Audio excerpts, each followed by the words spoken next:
Olá, boa tarde. Estamos começando mais um programa Mãe Antenada. Os principais assuntos do mundo feminino você confere aqui. E hoje vamos falar de um assunto muito importante, a transição da infância para a adolescência e as suas dificuldades. Vamos conversar com a psicóloga Roberta Sabac.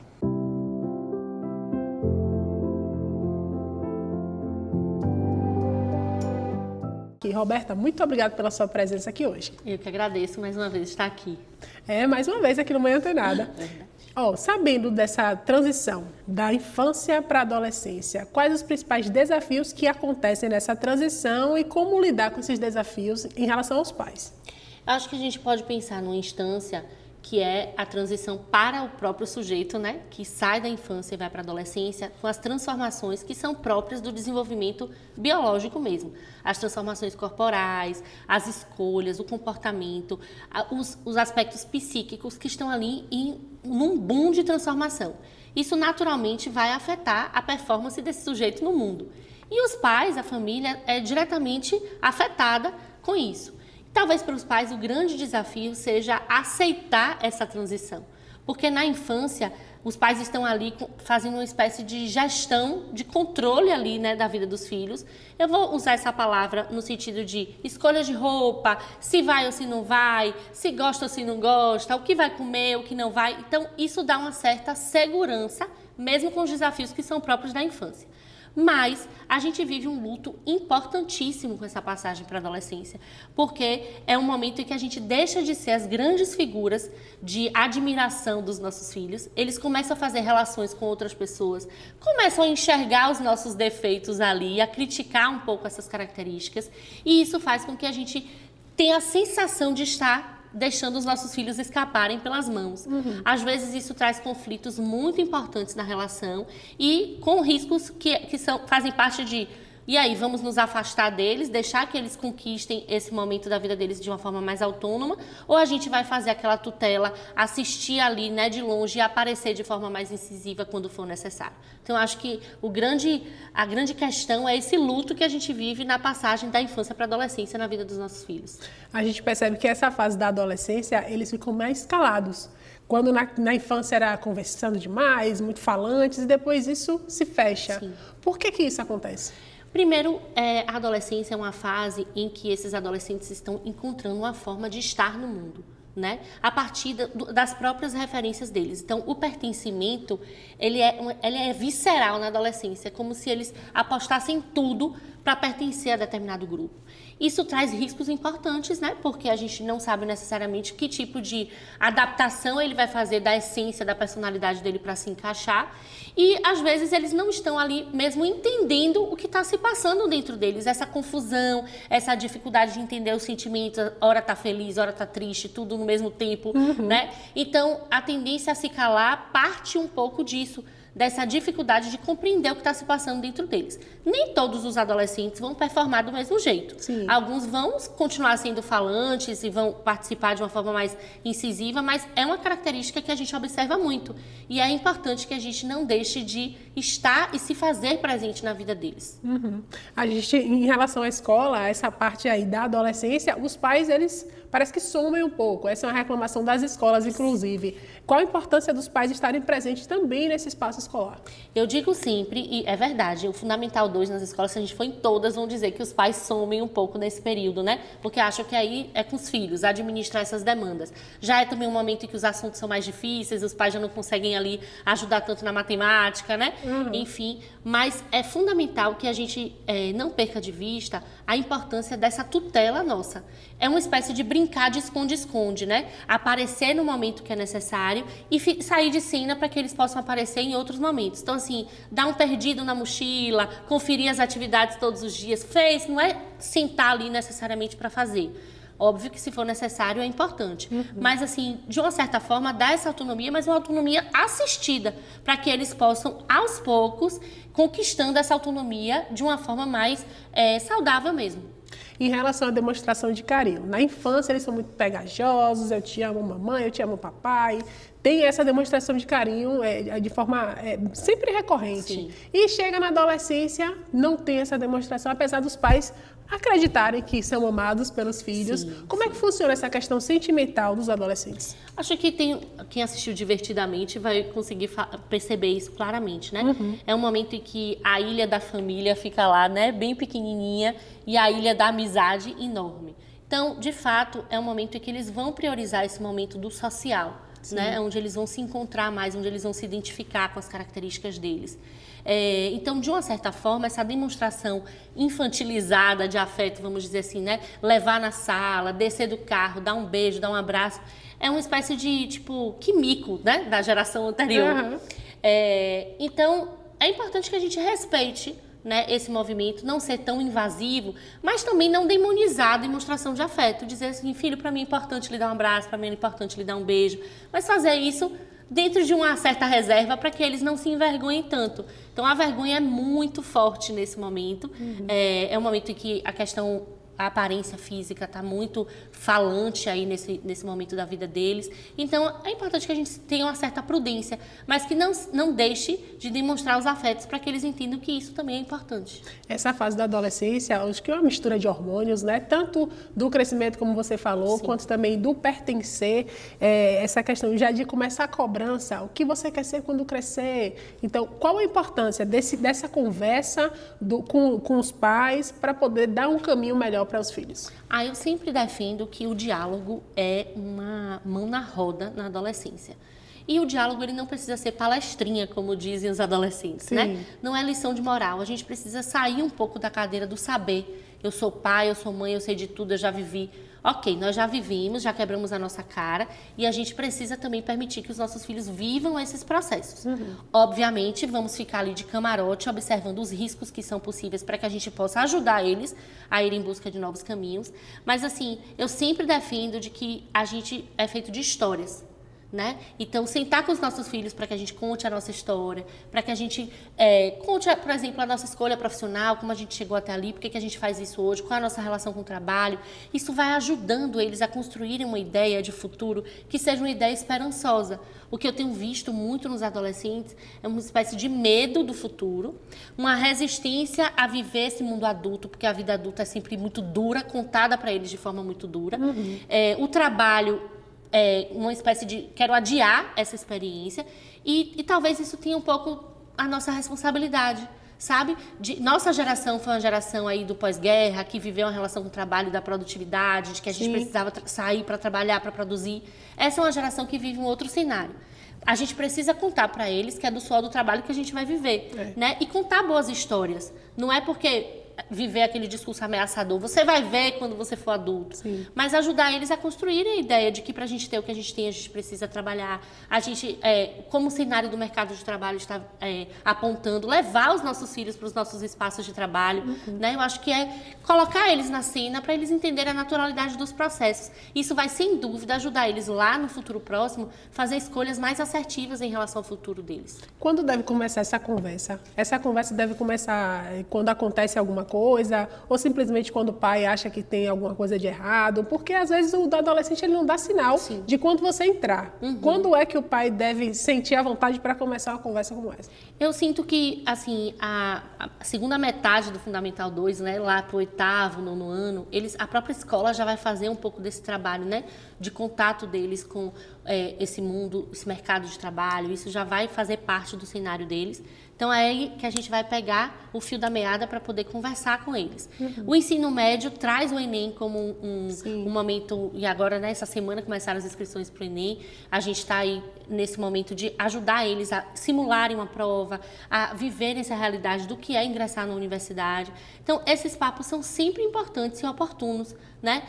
Para que a gente possa ali ajudar eles a entenderem que na vida vai chegar um momento em que eles serão os protagonistas de fato da vida dele. Talvez a escolha profissional seja o primeiro marco desse processo. A gente observa esse afastamento na adolescência, mas como é que os pais devem lidar com isso? Esse afastamento, alguns pais têm a superproteção, como é que faz? E quando é que eles voltam para nós, pais? Eu uso 3 parâmetros, né? A permissividade, a hiperpermissividade, a superproteção e vamos dizer assim, o estímulo para a autonomia de uma forma excessiva. todos os superlativos, eles são ruins, né? Eles caem no mesmo aspecto que é a negligência. A gente precisa permitir que os nossos filhos, eles voem, certo? Mas o voar não quer dizer que a gente vai sair de cena. Então, como eu disse, é importante que a gente faça uma espécie de autonomia assistida. Que a gente não permita demais, porque também é importante a gente instituir a falta na vida deles, né? A falta que a falta faz é muito importante e faz com que a nossa vida se movimente, uma espécie de engrenagem. Sim. A superproteção, ela faz com que esses meninos possam desenvolver uma sensação de incapacidade. Então, se meus pais me protegem demais, é porque eu não dou conta de viver. Né? Então, a gente também precisa dizer para eles, você pode, você consegue. Eu estou aqui, se der ruim, volta que o staff está aqui para te apoiar. Então, acho que é bem importante isso. E sobre o quando volta, eu acho que assim, se a gente fizer um bom trabalho lá na infância, né? De mostrar aos nossos filhos segurança afetiva, que eles podem contar com a gente. Eu digo que um grande sucesso de uma família não é necessariamente quando o filho deu certo na vida, assim, a partir de parâmetros que a gente cria, mas é quando os filhos vivem momentos difíceis e sabem que podem contar com os pais, né? Eu acho que isso é muito importante. Eles vão voltar lá para os 18, 17, 18 anos, eles vão querer participar de uma forma mais ativa da família, né? Eles vão querer ter um discurso mais horizontal ali, que já não precisa a gente ficar ali pegando no pé o tempo todo, eles já vão saber algumas coisas, outros ainda vão precisar da nossa ajuda, mas assim, tenhamos calma, eles vão voltar, a gente está fazendo um bom trabalho. Roberta, até quando vai a adolescência? Começa quando e até quando vai? Bom, essa é uma pergunta ótima, porque a adolescência hoje é um modo de viver, né? Sim. Eu digo assim que as pessoas têm dificuldade de sair da adolescência, uma sociedade hoje que estimula muito essa coisa, né, do adiamento do envelhecimento, de viver essa vida meio hedonista, né, na busca do prazer por todas as coisas. Eu digo que tem adolescentes de 14, 24, 34, 44, né? Mas assim, a partir dos parâmetros aí da ciência, a gente entende que a adolescência começa ali a puberdade chega nos 9 anos, né?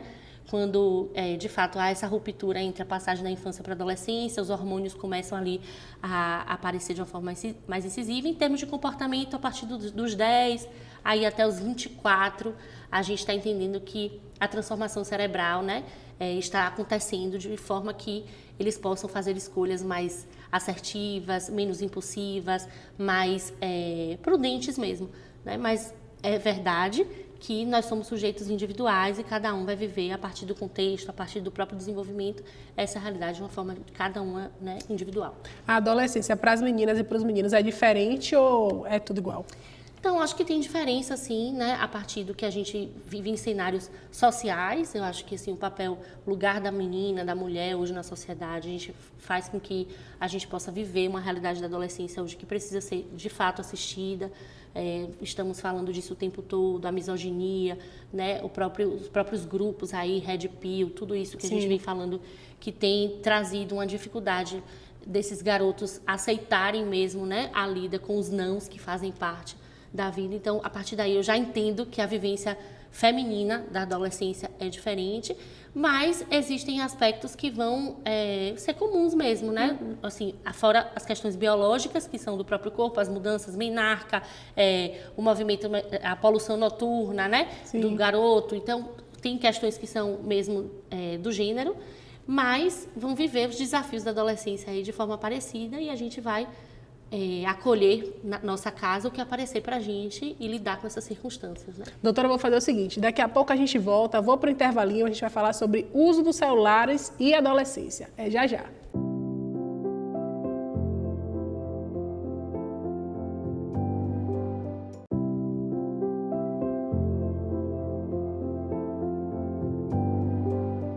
Estamos de volta aqui com o nosso programa Mãe Antenada para saber da doutora o seguinte, em relação ao uso de celular. A gente falou sobre todos esses problemas, esses contextos, na verdade, da adolescência, ainda tem um intruso, que é o celular. Hoje faz parte até do corpo, né? Como lidar com a questão do uso do celular na adolescência? Perfeito. Eu gosto de dizer que não é necessário que a gente demonize o uso do celular, né? Vivemos um avanço, né, da tecnologia. Esses adolescentes, eles são nativos digitais, eles pensam de uma forma diferente de uma geração anterior, né? Já com a velocidade maior, já com o imediatismo maior. É difícil até contar para eles da nossa época que não existia o YouTube, né? Onde é que a gente assistia os desenhos. Verdade. Então, eu acho que vamos com calma. O que a gente precisa pensar é, para que a gente vai dar um celular para esse adolescente, em que momento, qual é a função. Isso faz com que a gente possa fazer esse movimento de aquisição do celular com responsabilidade. Hoje a gente já tem vários aplicativos que ajudam no controle familiar sobre o uso do celular. Isso é muito importante também para que a gente possa acompanhar o que os nossos filhos estão consumindo na internet, porque o celular, ele é um acesso individual. O filho está ali, ele está te dizendo que está assistindo uma coisa, mas ele pode estar assistindo outra completamente diferente. Então a gente precisa ter esse controle. É muito importante que a gente possa dar limites mesmo. As escolas estão aí com a lei, né, que é de diminuição do uso do celular dentro das escolas. O ECA Digital chegou também para proteger mais esses meninos e meninas, mas a gente vê, por exemplo, o Instagram, uma rede social hoje, lançando novos recursos de envio de fotos, né, estimulando mesmo esses adolescentes a estarem usando a ferramenta de uma forma inadequada. Então, assim, no capitalismo, quem goza é o sistema, né? E a gente precisa estar atento a essas demandas, porque os nossos filhos são os grandes bodes expiatórios desse processo. Então, assistir, observar, adiar o máximo que puder, né? O acesso ao celular, sair daquele todo mundo tem, né? Então, assim, se você tem condição de gerir, então é hora de você poder fazer isso de uma forma responsável, né? Então, os pais têm, sim, responsabilidade sobre o uso do celular pelos filhos e a gente precisa estar atento a essas questões, fazendo deles um aliado nosso mesmo. A gente sabe que o celular ali é um mundo, é um livro aberto para tudo. Então, a gente tem o ECA Digital agora. Quais são os principais perigos que as crianças, os adolescentes, eles podem encontrar ali dentro daquele meio que muitos pais acham que está seguro, porque está dentro de casa. Sim. Mas é um livro aberto. Talvez dentro de casa hoje os riscos sejam até maiores, né? Então, assim, a gente tem falado muito, o Maio Laranja, por exemplo, nos lembra sobre isso, o abuso, né, sexual dentro das redes sociais, o cyberbullying, né, que é algo muito frequente. Então, a escola hoje, ela não se encerra ao meio-dia quando a gente sai da escola, isso permanece, né, depois, quando esses meninos estão ali em contato fora. Além disso tudo, mesmo a dificuldade de administrar os desafios que a própria vida vai trazendo para eles, né? Então, quando a gente ia ensinar os nossos filhos a atravessar a rua, numa geração anterior, a gente ia e atravessava com eles, ensinava, olhe para um lado, olhe para o outro.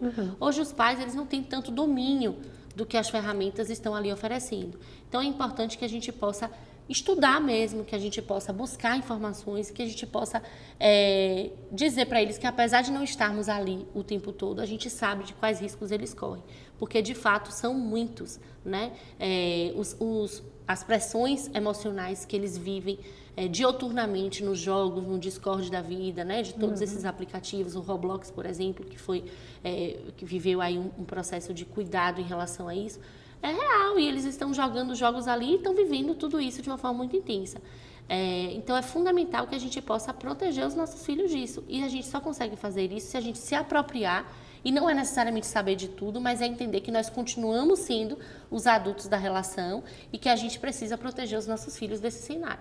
Uma questão, eles não têm maturidade emocional, né, para discernir ali o perigo, onde é que estão. Embora digam que tem. Né? É sempre importante. Se a gente conversar com eles, mas eu já sei de tudo, eu sei o que acontece, mas quando na real eles vivem uma situação de uma ameaça, de algum tipo de...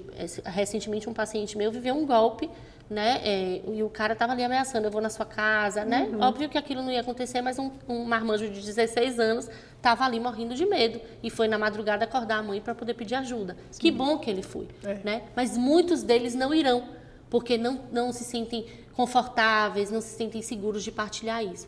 Então, é importante que a gente possa ajudar eles a entender os reais riscos e, quando eles não conseguirem, a gente fazer esse movimento de controle e de gestão desse uso da ferramenta. Na escola, tem um pouco mais de um ano que essa lei está funcionando, né? Da diminuição de uso nas escolas. Como é que a senhora tem visto, por parte dos adolescentes, essa aceitação de utilizar menos o telefone nas escolas? Eu acho que, a princípio, foi um bom movimento, né? Porque ajudou eles a, inclusive, implantarem outros recursos e a apropriarem a escola de poder fazer vamos dizer assim, uma injeção de autoridade ali para poder eles entenderem que não era bom para eles. O que eu vejo muito é que para os pais é muito difícil sustentar as leis, né? Muitas vezes ali furando a lei, né? Deixando que os filhos levem os celulares, mesmo a escola dizendo que não deve levar, né? Então, assim, é uma parceria família-escola. A escola não vai conseguir dar conta disso sozinha. Então, a gente precisa entender, assim, lembremos dos velhos tempos. Se os nossos filhos precisassem de ajuda, a escola ia ligar, ia informar para a gente. Então, assim, é até uma forma de estimular eles de outras maneiras. Então, assim, deixa o celular em casa, né? Não precisa. Eles vão administrar isso. Já tem a tarde que eles vão poder fazer esse uso. Então, a forma também faz parte desse combo de cuidado, apoiar a escola nas decisões, porque está posto aí. A gente já tem regiões do nosso país que isso tem acontecido de uma maneira muito incisiva. Mas eu senti que a corda soltou um pouco, né? E eu acho que a gente precisa entender os riscos que os nossos meninos e meninas estão vivendo dentro do espaço escolar também. E a senhora acredita que, por exemplo, palestras que aconteçam lá na escola, no espaço escolar, até para conscientizar a importância desse não uso no espaço seria importante? Ah, com certeza. Palestras para os pais, eu acho que assim, as escolas precisam entender que são formadoras, né, das famílias também. Eu sei que é difícil, já trabalhei em escola e sei que a gente faz 1 milhão de coisas, pendura a melancia no pescoço para que esses pais vão para a escola. Mas, assim, é importante que a gente insista nisso. E diálogos interessantes com esses adolescentes, né, dentro da sala de aula. Eles gostam muito de um papo cabeça, sabe? Eles entram muito nesse cenário. E quando a gente traz a linguagem real deles, pega exemplos, situações do cotidiano, deixa eles falarem, né, expressarem as opiniões, ali a gente vai estar ali também construindo uma forma de pensar. Não tem outro caminho. O autoritarismo, ele tem tempo para, vamos dizer assim, se sustentar. Né? A gente sabe que isso não é algo que vai durar tanto tempo. Então, a gente precisa conscientizar, de fato, esses meninos e meninas de uma forma democrática e dialógica para que eles possam tomar decisões mais assertivas. Para a gente encerrar, doutora, qual a importância do ouvir, tanto da escola quanto dos pais, ouvir esses adolescentes, como você está falando, ouvir o que eles têm a dizer e não só falar? Fundamental, porque, na verdade, a gente não sabe um monte de coisa. E quando a gente senta para conversar com eles, a gente entende um pouco mais do mundo deles.